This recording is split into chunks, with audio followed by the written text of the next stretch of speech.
ആദ്യമായിട്ട് കാണുന്ന ഒരു സ്റ്റാർ എന്ന് പറയുന്നത് അനൂപേട്ടനാണ്. അന്ന് അനൂപേട്ടൻ എനിക്ക് തോന്നുന്നു ഏറ്റവും തിരക്കുള്ള സമയം. കാരണം അനൂപേട്ടൻ ആ സമയത്ത് കഥ എഴുതുന്നുണ്ട്, അഭിനയിക്കുന്നുണ്ട്, അതോടൊപ്പം തന്നെ satellite business plus full business. അനൂപേട്ടനാണ് എൻ്റെ അറിവിൽ അന്നത്തെ കിങ് മേക്കർ എന്നൊക്കെ പറയുമല്ലോ. കാരണം എൻ്റെ തോളത്ത് ചാരി വെച്ചിട്ട് അനൂപേട്ടൻ എഴുതിയൊരു സ്ക്രിപ്റ്റ് ഉണ്ട് ആ ഷൂട്ടിനിടയിൽ.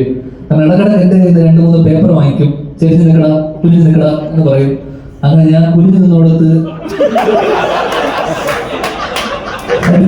എഴുതിയ സ്ക്രിപ്റ്റാണ്.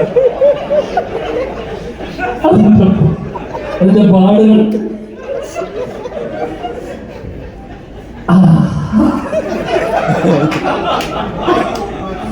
ആ സിനിമയാണ്.